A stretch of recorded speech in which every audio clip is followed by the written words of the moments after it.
کا زمانہ ہے. آپ کے والد شیخ ابو صالح موسیٰ جنگی دوست کے پاس ایک عورت آتی ہے. غوث اعظم باہر بچوں کے ساتھ میں تھے. ان کے والد کے پاس ایک عورت آئی, آ کر کے رونے لگی. غوث اعظم کے والد شیخ ابو صالح موسیٰ جنگی دوست فرماتے ہیں, اے عورت تیرے رونے کا مطلب کیا ہے؟ اے عورت تیرے رونے کا مقصد کیا ہے؟ اے عورت تیرے رونے کا ماحصل کیا ہے؟ اے عورت تیرے رونے کا حاصل کلام کیا ہے؟ اے عورت تیرے رونے کی غرض و غایت کیا ہے؟ اے عورت تو میری بارگاہ میں آ کر کے رو کیوں رہی ہے؟ اس عورت نے کہا, حضور میری 6 لڑکیاں ہیں اور میں اب بھی حاملہ ہوں, میں پیٹ سے ہوں. حضور میرے شوہر نے یہ شرط رکھی ہے, میرے شوہر نے مجھ پہ یہ شرط لاگو کی ہے کہ اگر اب کی لڑکی پیدا ہوئی تو تیرے ہاتھ پیر توڑ کر کے گھر سے باہر نکال دوں گا, تجھے طلاق دے دوں گا. حضور میرے شوہر نے یہ شرط رکھی ہے کہ اگر اب کی لڑکی پیدا ہوئی تو تجھے طلاق دے دوں گا. حضور یہ تو اللہ کی شان و قدرت ہے, رب جسے چاہتا ہے بیٹے دیتا ہے. اللہ قرآن میں ارشاد فرماتا ہے, یہب من یشاء اناسا و یہب من یشاء ذکورا.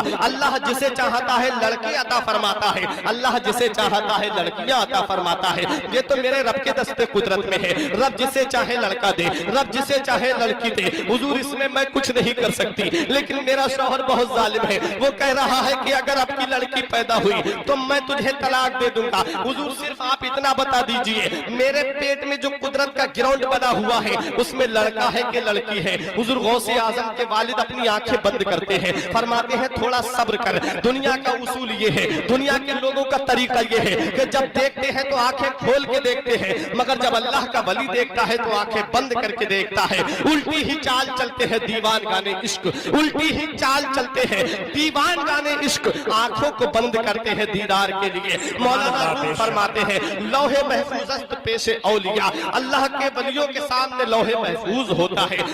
غوث اعظم کے والد نے آنکھیں بند کی اور لوح محفوظ کا مطالعہ کر کے بتایا, اے عورت جو تیرے پیٹ میں بچہ پروان چل رہا ہے, اے عورت وہ لڑکی ہے, جا اپنے گھر پہ جا. عورت نے جب اتنا سنا آنکھوں سے آنسو نکل پڑے, دروازے پر آئی, عورت کی آنکھوں سے آنسو نکل رہے ہیں. غوث اعظم نے دیکھا, بچپنے کا زمانہ تھا, دیکھا کہ عورت غوث اعظم کے والد کی بارگاہ سے رو کر کے جا رہی ہے. غوث اعظم فرماتے ہیں, اے عورت تو اس بارگاہ میں آئی ہے, ارے تجھے پتہ نہیں ہے تو کون سی بارگاہ میں آئی ہے؟ ارے یہ بارگاہ تو وہ بارگاہ ہے جہاں روتا ہوا آتا ہے تو ہنستا ہوا جاتا ہے, جہاں ناقص آتا ہے تو اکمل بنا دیا جاتا ہے, جہاں ناقص آتا ہے تو کامل بنا دیا جاتا ہے, جہاں رہزن آتا ہے تو رہبر بنا دیا جاتا ہے, جہاں چور آتا ہے تو ولی بنا دیا جاتا ہے. اے عورت تیرے رونے کا مطلب کیا ہے؟ اے عورت تو رو کیوں رہی ہے؟ عورت نے روتے ہوئے کہا, عورت نے پہلے سمجھا کہ یہ بچے ہیں, لیکن بچے کو کیا بتایا جائے, لیکن جب زیادہ اصرار کیا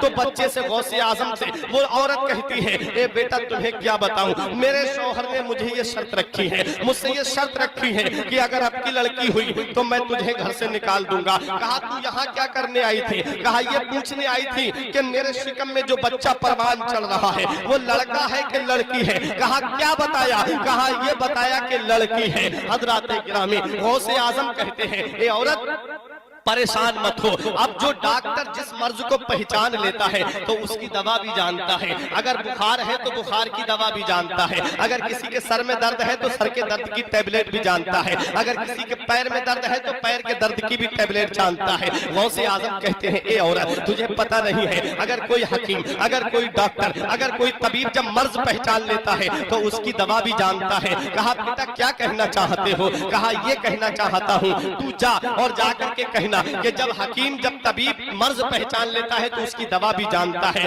اب آپ نے یہ تو پہچان لیا ہے کہ لڑکی ہے, اب اس کو لڑکا بھی آپ ہی بنائیے. عورت خود ہنستی ہوئی آئی, آ کر کے غوث اعظم کے والد نے دیکھا, کہا اے عورت ابھی تو گئی تھی, کیا بات ہے, اندر کیسے آ گئی؟ کہا حضور جب آپ نے مرض پہچان لیا ہے, جب آپ نے مرض کی شناخت کر لی ہے تو آپ نے جب یہ پہچان لیا ہے کہ پیٹ میں لڑکی ہے تو آپ اب اس کو لڑکا بنائیے. غوث اعظم کے والد کہتے ہیں, میرے یہاں کیا فیکٹری رکھی ہوئی ہے, میرے یہاں پر کیا گودام ہے جو میں تجھے دوں؟ ارے جا, تیری تمنا پوری نہیں ہو سکتی. عورت دروازے پر آئی, رو رہی تھی. غوث اعظم نے پھر اندر کر دیا, کہا جا. غوث اعظم نے جب اندر کیا, عورت پھر اندر آئی, کہا ارے عورت جاتی کیوں نہیں؟ عورت نے کہا یہ مجھے باہر نہیں نکلنے دے رہے ہیں. غوث اعظم کے والد کہتے ہیں, کون ہے جو تجھے باہر نہیں جانے دے رہا ہے؟ اس عورت نے چھوٹے سے تھے, ہاتھ پکڑ کر کے غوث اعظم کو سامنے کر دیا, کہا یہ مجھے باہر نہیں جانے دے رہے ہیں.